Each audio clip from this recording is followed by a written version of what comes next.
শিক্ষাই জাতির মেরুদণ্ড। মেরুদণ্ড ছাড়া যেমন কোনো প্রাণী উঠে দাঁড়াতে পারে না, তেমনি শিক্ষা ছাড়া কোনো জাতি উন্নতি করতে পারে না। শিক্ষা জাতির চালিকা শক্তি। শিক্ষা মানুষকে কর্মদক্ষ ও সচেতন নাগরিক হতে সাহায্য করে। দেশের উন্নয়নের জন্য কর্মদক্ষ শিক্ষিত মানুষ দরকার। পৃথিবীতে যে জাতি যত বেশি শিক্ষিত, সে জাতি তত বেশি উন্নত। আত্মশক্তি অর্জনের প্রধান উপায় শিক্ষা। জাতির উন্নয়নের জন্য শিক্ষাকে সবচেয়ে বেশি গুরুত্ব দেওয়া উচিত। আমাদের আজকের এই মেধাবী শিক্ষার্থীরাই আগামী দিনের ভবিষ্যৎ। যেই মেধাকে খুন করা হয়েছে, সেই মেধা আর কখনো আমাদের মাঝে ফিরে আসবে না। মা বাবা সন্তান হারিয়েছে, যেখান থেকে আর কোনো দিন ফিরে আসবে না।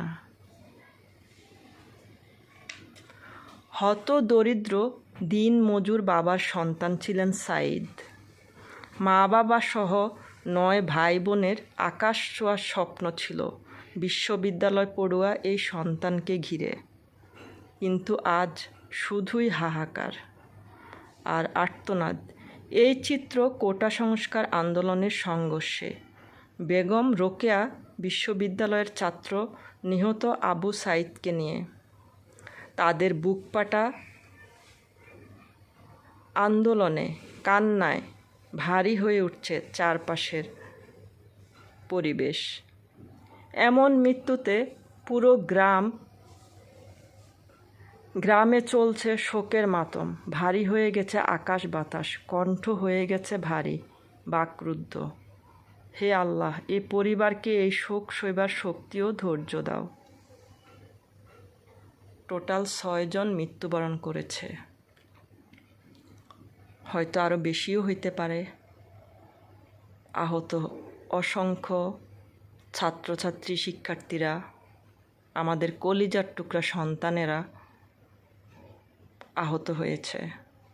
আমরা শুনেছি ঢাকা বিশ্ববিদ্যালয়ে কারেন্ট নিয়ে গিয়েছিল, মেয়েদের আত্মচিৎকার শুনেছি, বাবা মায়ের কলিজার টুকরার আত্মচিৎকার আমরা শুনেছি।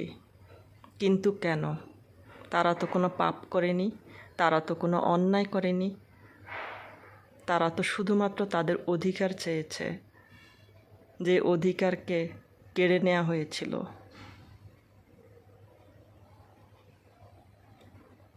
আজকে গায়েবানা জানাজা হবে সকল শিক্ষার্থী, আমাদের সন্তানদের যারা মৃত্যুবরণ করেছে তাদের গায়েবী জানাজা হবে, গায়েবানা হয়েছে। তো সবাই দোয়া করবেন যার যার জায়গা থেকে, আল্লাহ পাক যেন আমাদের এই সন্তানদেরকে, যারা এই দুনিয়া থেকে আমাদেরকে ছেড়ে চলে গিয়েছে, তাদেরকে আল্লাহ পাক অনেক বেশি ভালো রাখে, জান্নাতুল ফেরদাউসের উচ্চ মকাম দান করে দেয়।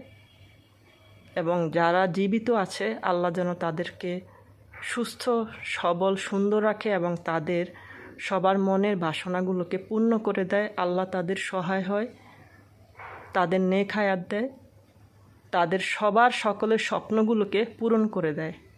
ওরা আমাদের দেশের সম্পদ, জাতীয় সম্পদ।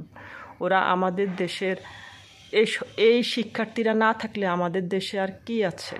কিছুই নেই। ওরাই আমাদের দেশের সব কিছু, আমাদের দেশের গর্ব। আর এই শিক্ষার্থীরা বেঁচে থাকলেই আমাদের দেশ হবে সোনার বাংলাদেশ। এই শিক্ষার্থীরাই এক একজন এক একটা যোগ্যতা নিয়ে যোগ্য সন্তান হিসেবে দেশে প্রতিষ্ঠিত হবে। বিদেশের মাটিতে বাংলাদেশের পতাকাকে তুলে ধরবে, তখনই হবে আমাদের সোনার বাংলাদেশ।